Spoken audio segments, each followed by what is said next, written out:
watching Morning at NTV. Good morning. Welcome back to Morning at NTV. My name is Malaki Villa-Odera. Now on Kickstarter today, we're taking stock on the issues that affect you, the current affairs, the state of security in the country. Remember, we are on the hashtag Morning at NTV. That's on Twitter. You can also stream us live and drop in your comments. NTV Uganda, that's on Facebook and YouTube pages. So be sure to be part of this conversation. Now in studios, I'm joined by Senior Investigator Detective Mr. Freddie Egesa. Thank you so much for making time for us. Good morning. Thank you so much. Now, of course, the point that, took us, all, got our attention, all of us in the country, is the president's address on Saturday evening on the state of security in the country. Let's take a look at what exactly he said, just in case you missed it before we start off. Let's take a look.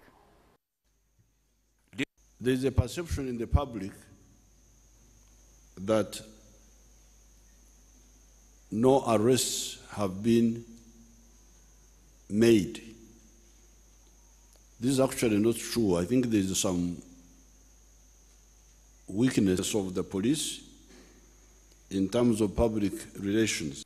It is true that there is hostility towards the police because the public rightly knows that the police had been infiltrated by Kawukumi. You remember what I called it, Kawukumi? Emungwe. Banana weavers. So we are weeding them out. Has entered the borders.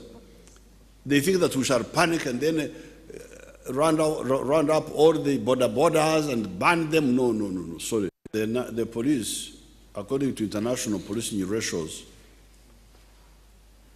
you should have one policeman for every 500 people. So with a population of 40 million, we should be having a police force of 80,000 now. But the police force is still at 43,000. Every village, 58,000 villages. Was it 54,000? They said 54,000. I don't know why the others didn't vote. Because the villages are supposed to be 61,000. And that was massive people's power. This is just recently. So yes, he said that so far 66 people are under detention for allegedly, being involved in the murders of the high-profile, people. And case in study is, the late Andrew Felix Kawesi. He also mentioned the Muslim sheikhs, also Susan Magara's case, and Joan Magezi, including other high-profile people who lost their lives. Now, the question would be, and the question that many people are asking today is, why is it taking so long for prosecutions to take place? There are several factors. One is the way possibly the DPP's office peruses files. The people at the helm of perusing files and making out evidence. And then, of course, we will not forget that the type of investigations under which all these people were rounded up is still also very questionable because of the misconduct of the investigating teams we had then. So I think there is that kind of skepticism about if they got the right people, if maybe the evidence was well tapped and gathered and possibly assembled, because if a file, you cannot take, in murder cases, I think the maximum should be around maybe 6 to 12 months. You would have done all what you need to do scientifically, you would have exhausted all the investigations you need, and you should be able to prosecute at the highest speed you can. So if you find a situation whereby we still have so many people and no prosecutions and no successes, we should have a reason to worry. We should have a reason to worry. Yes. So does it tell that the people who are involved in these investigations are lacking? Of course, we have seen so many people being left off the hook, saying they are not culpable, there was no evidence, after maybe even suffering so much in prisons. So I think the question, I'll not so much focus on those, on the investigators. I'll go back to how these cases were constructed. Did we have good cases? You remember we also had flame ups, so some people were just flamed up and things like that. So Right. if we are to do something, if we maybe we are to overhaul this system, it is very important that the investigation team is strengthened, is taught well, is consolidated, is well facilitated, so that in future we may not do. Yes, since we have people in cells and we have deaths, we have to look back and find out situations. Okay. Me, I'm advising that all such files go to what we call the dead case desk, where you call in old investigators, retired police officers to look at those cases and see if really there was evidence. Then let's build a situation where every case that comes in is handled by experts, is well with a very clear mind. We used to have a situation whereby if such cases are being constructed, even there's what we call conferencing. The DPP sends in a team, the CID sends in a team, then you sit and kind of digress. Okay. That would, because you have to build your case, you have to form your mind and build your case as early as possible. All right. Yes. Okay. He also said that he knows that the police has been infiltrated by some enemies, by some evil people. He called them the Kawukumi, and now that he will embark on, uprooting and weeding out these people. Now, in your opinion, what would be the best direction to take, an angle to take in terms of cleaning up the police? Because this has been a conversation that has created a lot of interest, not just for the police and not also just for the president, but also for the public, the conversation of cleaning up the police. So where should he start from, and how best can he do it? If I'm to advise the president, I think the starting point is not even the police. To me, let me paint a picture of how I understand the situation which you are discussing now. One, I'm looking at the president as being a reverend in a home. And I'm seeing NRM talk about the Lumumba and the whole line as being the mother of the house. Now, I'm looking at security as being the girl in the home who is pregnant. Now, I'm looking at the press, the NGOs and the opposition as the neighbors who have discovered that this girl is pregnant. And they start talking and say, oh, so girl is pregnant. Now the mother, who is the Lumumbas and the like, will say, she's not, this was just, they are haters. Now the father comes up to say, oh, why should the press talk about my daughter? Why should why should NGOs talk about my daughter? They know, because the mother has not presented the right picture before the father. I look at anybody like the three I've mentioned as laboratory technicians. Okay. If there's a problem and they talk about it, let them talk about it. The opposition is doing their job of opposing. NGOs, of course, they shout about rights. The press is also saying this is what we are seeing. Now, we should not blame them, but we should possibly listen in and find out if they're making sense to the current situation. Then, so that if we have such a mindset, the president will have a better way of looking at these things. So, to me, I believe that many NRM members have been very instrumental in misleading and intimidating the police. So, not until the president gives the police autonomy, full powers, full rights, not to be intimidated by politicians, they'll still have, weavers will still move into the police. So, police officers work under a situation of they're timid, of intimidation. As you're in your office, a politician moves in, says, if you don't leave this one, I'll call the president and I'll say you are against him, you're against the NRM, you're against the government. Now, look, so policemen will not perform, not until they're protected. Okay. Yes. But someone would argue that the same instance happened when Kale Kayihura, the former IGP of police, was given so much powers by the president. Actually, they were allies, and all the time the president would come in to his defense and, of course, defend every move that he used to make. But now, see where Kale Kayihura is. And of course, people would say that that was as a result of the president trusting him so much and giving him so much powers. So at the end of the day, even if the police is given autonomy to perform its tasks without the influence of politicians, then how best can the line be drawn such that they don't cross the boundary of feeling like they're so, powerful and no one can, sway them in any way? What the police need, they don't need a lot of powers like maybe what Kare had. Or what they need is their autonomy. They need their rights. They need their mandate established and protected by the president, so that they can do whatever is best for, whatever in their own mind and training and experience is the best for this nation. They don't need extra powers. They don't need to be talking in the ears of the president every other day. They just need to read the police act, follow the police act to the dot. And what I am seriously against is political influence, where policemen are executing their duties. A situation where an MP, an NRMP, or an influential person can move into a police station and demand for the release of any suspect without checking to see if the police maybe has over-detained or otherwise. Okay. Yes. All right. So if that influence can be pulled off, let them do their mandate. They don't even need so much power. They all what they need is the power vested in them by the Constitution. Okay. Yeah. All right, okay. And when we're talking about police, we cannot, turn a deaf ear to this other peculiar industry that is directly involved with the police, and this is the boda boda industry.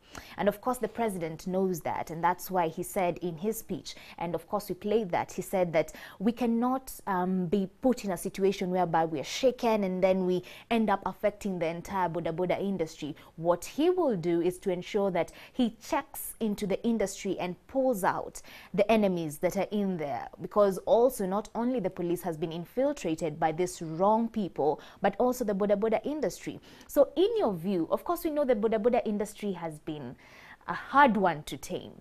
How best can they go about weeding these weevils, as he put it?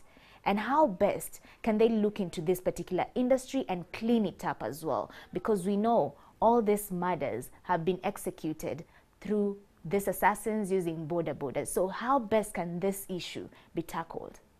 Yeah, I'm happy that the president has now possibly realized that domestic intelligence, I think what he termed it as citizen vigilance, is very important.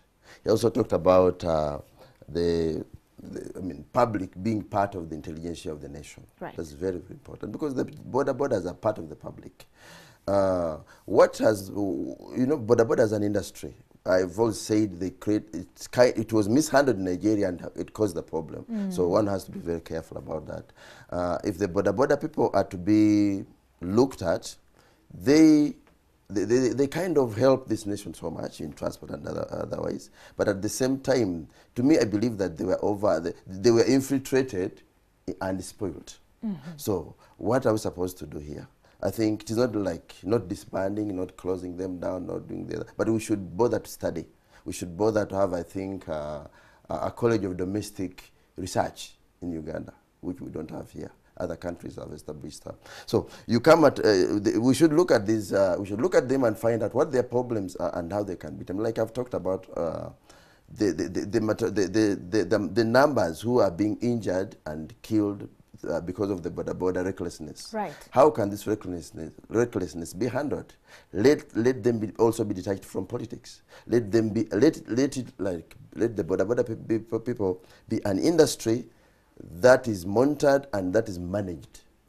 I've talked about speed limits. Yes. And I wonder why that possibly has not been looked at. Speed, we are losing so many people, leave alone those who kill escape because of using speed. They take advantage of the recklessness to escape.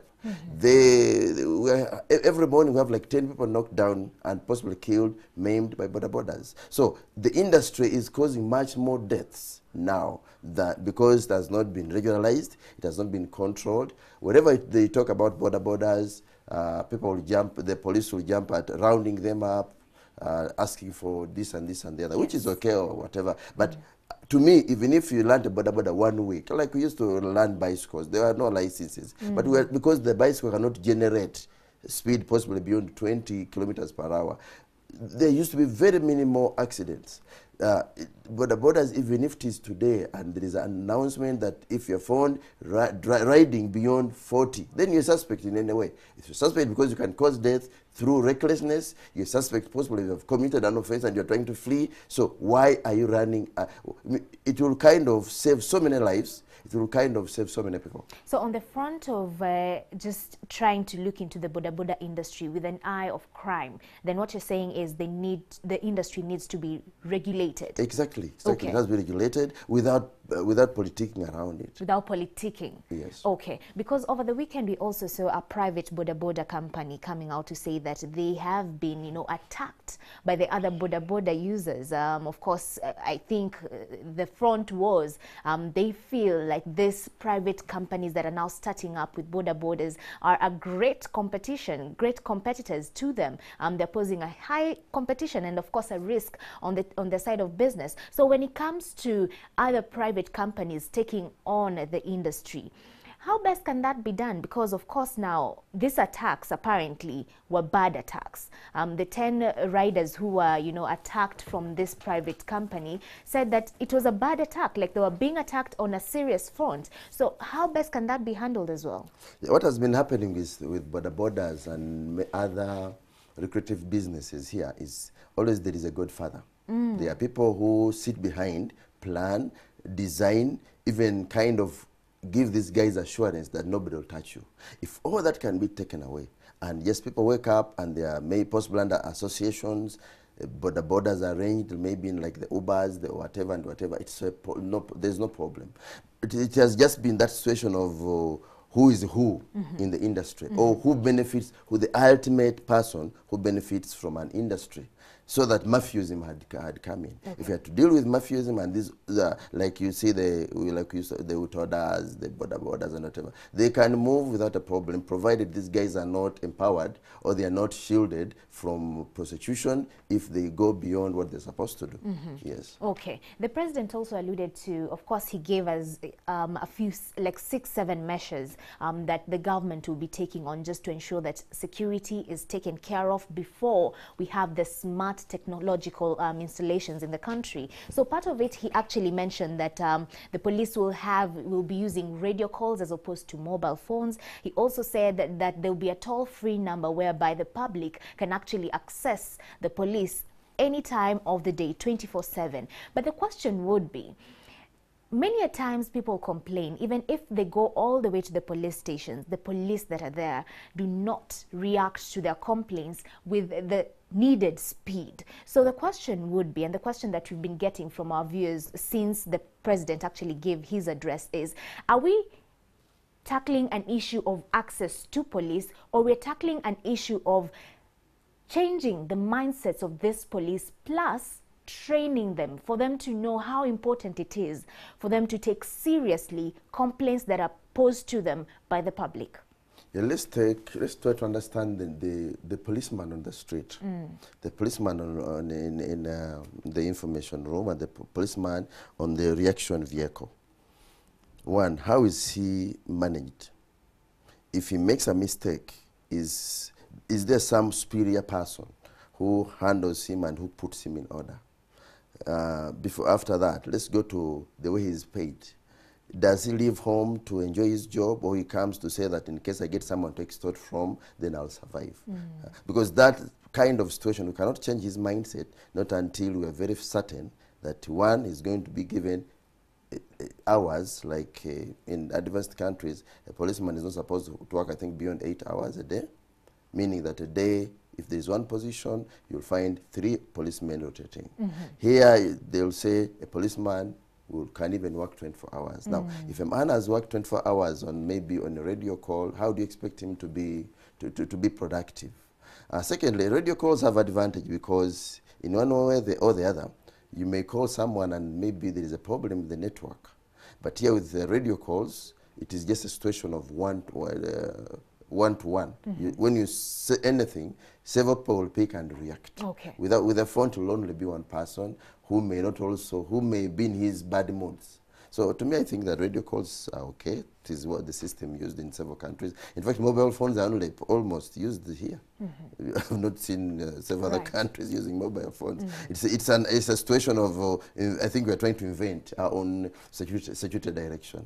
But the security should be managed. Radio calls are very important. Two, let's get to understand that the police this person we are trying to use is able to understand and reason and obey and possibly perform, because he has also been well nurtured. Okay. He has been well looked after, and he has a good life every morning and every evening as he leaves work. So the issue is not lack of training nor a mindset issue. The issue is they're overworked and underpaid. They are overworked, underpaid. Of course, even the training bit may be there. At the same time, the supervisors, to a certain extent, tend to overlook a lot of mistakes so that these people do not learn responsibility.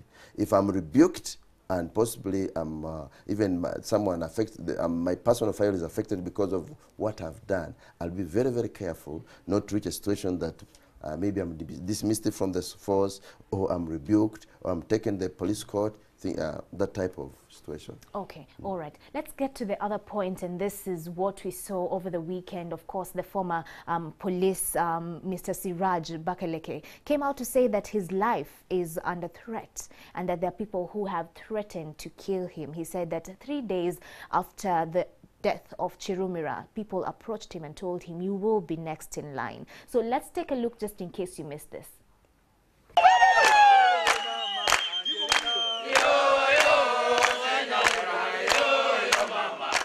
Siraj Bakaleke is the former Kampala South police commander. He was at the helm of a number of major operations during his tenure, many of which involved cracking down on opposition protests. Bakaleke was also in charge of many operations against criminal gangs in Kampala. During his time as Kampala South DPC, several high-profile murders grabbed the headlines, including the murders of several Muslim clerics and his former boss, Andrew Felix Kawesi, in March 2017. Now, Siraj Bakaleke says his life is in danger, especially since the death of former Buyende DPC Muhammad Chirumira. Bakaleke claims he has been receiving death threats, saying he is the next target on a hit list. After the burial of Chirumira, a volunteer, one of my friends, of course I cannot reveal him, come and tell me, you know what, Bakaleke? Actually, I was crying. And he didn't get me alone. We're like a group of 4 or 5. So I saw your name on the list of those who must be killed. That is really my worry.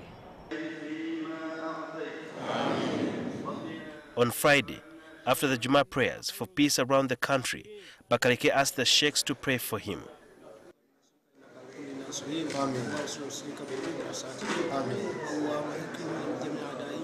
He later told NTV that this is not the first time he has received threats. On the 12th, I received a phone call from an unknown person and say Bagambie to no Kutta. So that's what he came out to say, that his life is in danger. He's fearing for his life. It's the same issue that happened with Muhammad Chirumira, who actually went ahead and, reported the same, threats to the police, but nothing ideally was, done to protect him. So what should be done in this case, in the case of Siraj Bakaleke? Yeah, I think once a red flag is raised about that situation and someone feels insecure, the state has a duty. The state has a duty to protect him because he has raised it, he has talked about it, possibly maybe has got his own information. Any form of fear should be addressed by the government. The government has the duty to protect Bakaleke. And in terms of protection, him being protected, what avenues are we looking at? Of course, we're looking at bodyguarding him and guiding him on about his own personal security.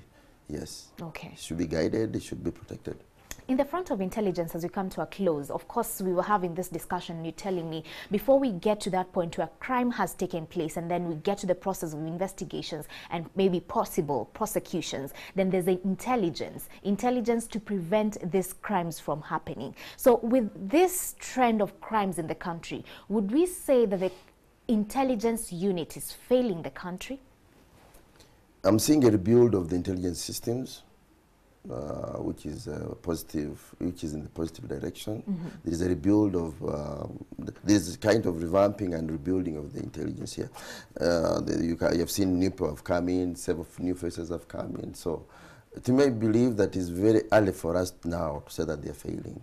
I remember from the time they were appointed, I said, let's give them 1 year. Okay. And let's look at what they would have done, what they would have changed, and possibly the deliverables. All right. Yes, So let's which give is them safety 1 and year. peace in the country, yes.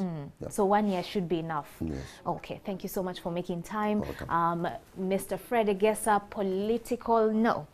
You are a Security senior analyst. security analyst. Yes. Of course, we're used to having political analysts here. So security analyst, senior investigator, and detective right there. Thank you so much for being part of this. Of course, Morning at 10 TV still continues. Keep your views coming. We are on the hashtag Morning at 10 TV. That's on Twitter. You can also stream us live, NTV Uganda. That's on Facebook and YouTube pages. Morning at 10 TV still continues.